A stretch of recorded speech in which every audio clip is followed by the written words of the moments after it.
6:45 a.m. This is the Sri Lanka Broadcasting Corporation.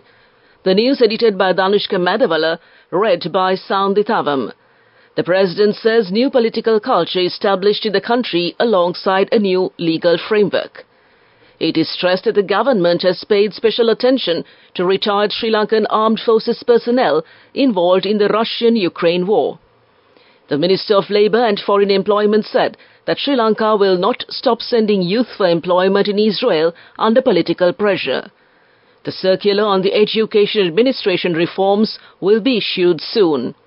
The inaugural IORA Business Conclave is to kick off under Sri Lanka's chairmanship. In foreign news, Slovak Prime Minister fights for life after assassination attempt. And in sports, Juventus beat Atlanta to win Coppa Italia. President Ranil Wickremesinghe emphasized that the government has adopted 75 new laws in the past 2 years, making Sri Lanka the country with the most up-to-date legal framework in South Asia. The President stated that this new legal system will foster a new political culture in the country. The President addressed accusations that the government protects wrongdoers, clarifying that the current administration has enacted laws to apprehend thieves. He asserted that this marks the end of using anti-corruption merely as a political slogan. President Ranil Wickremesinghe made these comments during the opening of the new court complex in Teldenia yesterday. The President emphasized that the stability of a country relies on the effective implementation of the law and that international recognition is achieved through a robust legal system.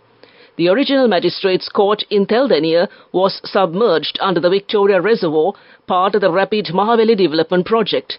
The subsequent court building in the new town of Karaliyadda, Teldenia, was demolished for full redevelopment. The new court complex has now been constructed at the same location by the Ministry of Justice. The new court complex, a 3-storied building in Teldenia, accommodates the magistrate and district courts along with other essential facilities. Previously, the Teldenia court operated at a temporary building complex at the cooperative land in the Teldenia city. The inadequate facilities there caused significant difficulties for the public attending proceedings. Following the unveiling of the plaque and the official opening, President Ranil Wickremesinghe also conducted an observation tour of the new court complex. The State Minister for Defence, Pramitha Bandaratennakon, emphasized the stringent enforcement of the law against individuals involved in human trafficking. He highlighted that severe penalties would be imposed on those found guilty, regardless of their social status and standing. Additionally, the State Minister revealed that a group of suspects, including a retired senior military officer, has been arrested under suspicion of participating in human trafficking. Allegedly, they employed retired army personnel as soldiers in the Russian-Ukraine war. Legal proceedings have been commenced against them. State Minister Tennakon made these comments while addressing a media briefing at the Presidential Media Centre held yesterday under the theme Collective Path to a Stable Country. The government has paid special attention to retired Sri Lankan Armed Forces personnel involved in the Russian-Ukraine war. In the recent Security Council meeting, President Ranil Wickremesinghe and other security chiefs were briefed on this matter. It is crucial to highlight that severe penalties will be imposed on those found guilty, regardless of their social status and standing. The Minister of Labour and Foreign Employment, Manusha Naniakara, said that Sri Lanka will not stop sending youth for employment in Israel under political pressure.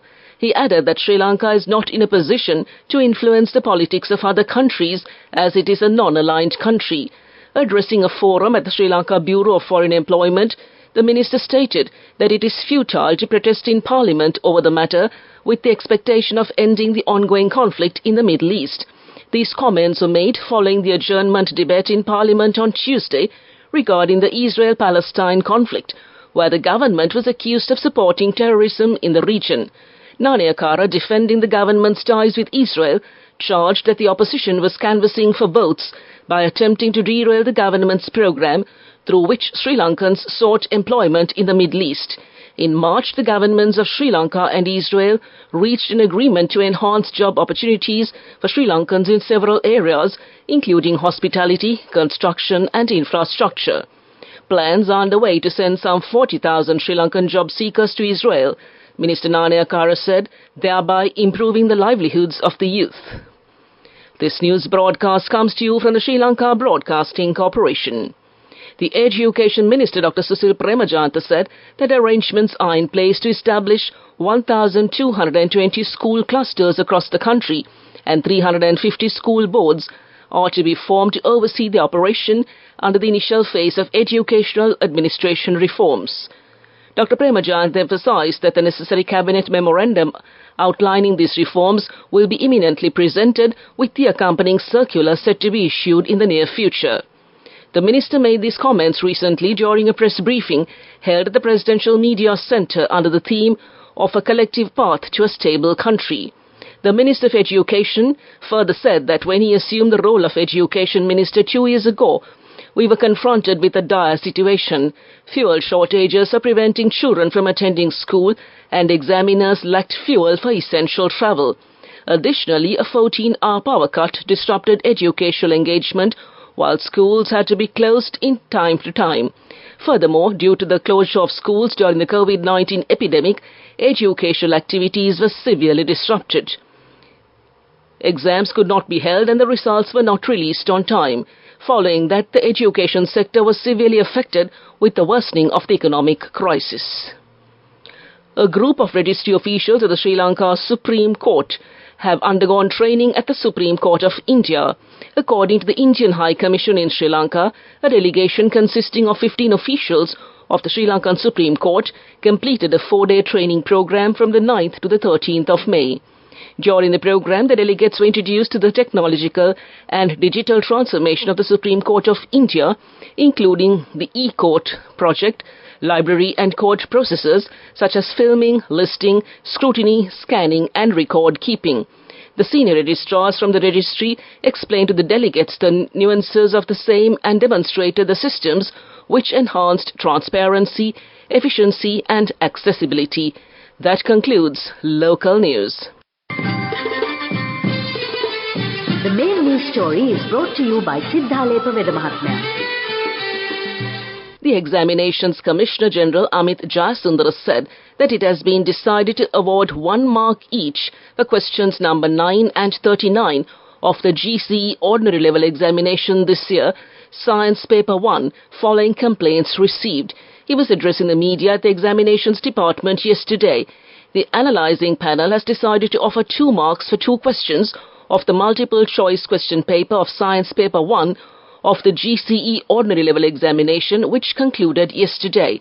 He said that the Science Question Paper 1 has led to controversy with the recent spread on social media that the science paper contains questions outside essential teachings, and came to you in the main news story. The main news story was brought to you by Sinhala Veda. Moving on to Watchlight this morning, 264 new leprosy patients have been identified from across the island during the period from the beginning of this year. The director of the anti-leprosy campaign, Dr. Nirupa Palavatta, stated that of the new patients identified, 24 are children below the age of 15 years. She further stated that in 2023, 1,580 leprosy patients were reported and that the majority of them were newly identified patients. Meanwhile, of those 1,580 patients, 180 are below the age of 15, which is 12% of the patients. That came to you in Watchlight. We now move on to a bulletin of world news. Making headlines this morning, Slovak Prime Minister Robert Fico fights for life after assassination attempt. Ukraine troops pull back in Kharkiv after Russia offensive. And France to deploy army to New Caledonia over riots. Slovak Prime Minister Robert Fico is fighting for his life in hospital after being shot in a small town northeast of Bratislava. On Wednesday evening, Defence Minister Robert Kalinak said Mr. Fico had been in surgery for over 3 hours and that the situation was bad. Slovak politicians, including the President, have called the shooting an attack on democracy. The alleged assailant was detained at the scene but has not been yet formally identified by the authorities.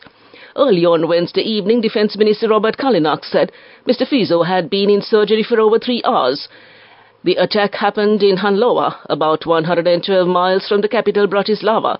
as Mr. Fico greeted people in front of a cultural community center where a government meeting had been held.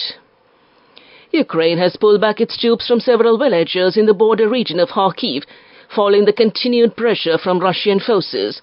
Soldiers had come under heavy fire and moved to more advantageous positions in 2 areas of the northeastern region, a military spokesman said.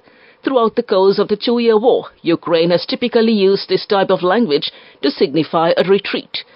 President Volodymyr Zelensky has cancelled all upcoming foreign trips as troops struggle to contain the new cross-border incursion, with several towns and villages coming under heavy fire. His press secretary, Sergei Nikiforov, said the president had instructed that all international events scheduled for the coming days be postponed and the new dates coordinated. The French government has said it will deploy troops to secure ports and the main airport in the Pacific territory of New Caledonia as unrest continues. Clashes erupted on Monday after lawmakers in Paris backed changes to voting rules that the indigenous population say will dilute their political influence. At least 4 people, including a police officer, have been killed in the violence. Speaking after chairing a crisis meeting, French Prime Minister Gabriel Attal said a ban on TikTok and a fresh curfew were being introduced to try to restore calm.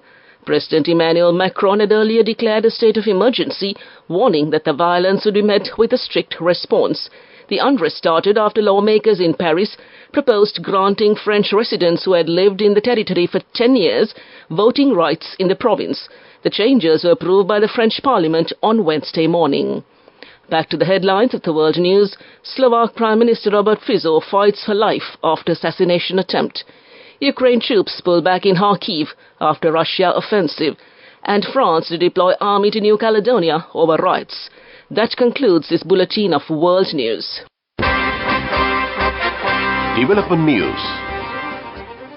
During the first quarter of 2024, the Bank of Ceylon demonstrated impressive growth and resilience, achieving a profit before tax of 9.3 billion rupees, a substantial increase compared to the previous year, illustrating its dedication in challenging economic conditions. As favorable conditions emerge, the Sri Lankan economy is expected to achieve moderate growth in 2024, signaling a pathway towards economic stabilization after setbacks experienced in the previous years. The Bank of Ceylon chairman Kavan Ratnayake stated that the youth possess a natural ability to embrace emerging technologies and trends, often leading to the generation of innovative solutions that might not be amply materialized in the industry. Consequently, many youth-led enterprises pursue financing to address their investment and working capital requirements. To bridge this gap, the Bank of Ceylon has instructed the BOC Youth concept to develop young entrepreneurs to meet their investment and working capital requirements. That came to you in development news. Moving on with sports news. Juventus won their first major trophy in 3 years as they beat Atlanta 1-0 to lift a record-extending 15th Coppa Italia. Dusan Vlahovic scored the only goal in Rome's Stadio Olimpico after just 4 minutes when he received Andrea Cambiosa's pass before finishing from 12 yards out. The Serbia striker later had a goal disallowed for offside. Atlanta's Ademola Lookman and Juve's Fabio Miretti hit the woodwork later on. Under pressure, Juventus manager Massimiliano Allegri, who had won a record 5 Coppas Italia, was sent off towards the end of the game for dissent. Atalanta's wait to win a first trophy since the 1963 Coppa Italia goes on, but they have another chance to end that drought next week with the Europa League final against Bayer Leverkusen in Dublin. That came to you in sports news. We take a look at business news next. Go ekatiana youth ekat life eke change ekat niyamata set wenna as wahagena dakapugina habe karanna youth ekat niyamata set wenna friendship එක menna. The all-new NSB Ithru Mithru account. NSB IM, a plan for your dream. Business news. Sponsored by National Savings Bank, the safest place for your money.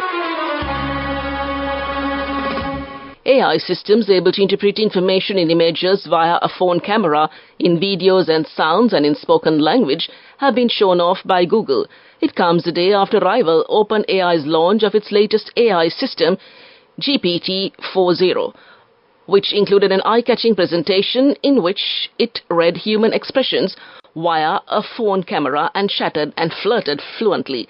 Google appears keen to stress its tools are as capable of this kind of so-called multimodal understanding as its rival. That came to you in business news. We take a look at economic news next. Business News, sponsored by National Savings Bank, the safest place for your money. Go ekak thiyana youth ekata life ekේ change ekata niyamata set wenna as wahagena dakapu hina habe karanna youth ekata niyamata set wenna friendship ekamenna. The all-new NSB Ithru account, NSB IAM, a plan for your dream. The purchasing managers' indices indicate a contraction in manufacturing activities and an expansion in services activities in April 2024. Sri Lanka Purchasing Managers Index for Manufacturing recorded an index value of 42 in April 2024, indicating a contraction in manufacturing activities following the seasonal pattern. New orders, production, employment and stock of purchases sub-indices declined during the month, resulting in an overall decline in the index. Sri Lanka Purchasing Managers Index for Services indicated a slower expansion in services activities in April 2024, as reflected by the Business Activity Index, which recorded an index value of 56.7. And that came to you in economic news. Weather report. The low-level atmospheric disturbance still persists in the vicinity of the island. Therefore, the prevailing showery condition is expected to continue further. Showers or thundershowers will occur at several places in most provinces of the island after 1 p.m. Heavy showers about 100 millimeters are likely at some places in the western, central, Sabaragamuwa and Uva provinces. To conclude this news broadcast, a recap of the headlines. The President says a new political culture established in the country alongside a new legal framework. It is stressed that the government has paid special attention to retired Sri Lankan Armed Forces personnel involved in the Russian-Ukraine war. The Minister of Labour and Foreign Employment said that Sri Lanka will not stop sending youth for employment in Israel under political pressure. The Circular and Education Administration reforms will be issued soon. The inaugural IORA Business Conclave is to kick off under Sri Lanka's chairmanship. And Slovak Prime Minister fights for life after assassination attempt. Juventus beat Atlanta to win Coppa Italia. On that note, we conclude this morning's news broadcast, and now it's back to your host, Dilshan, to keep you well entertained on a rather gloomy, overcast Thursday morning. A very good morning to you, Dilshan, and it's back to you.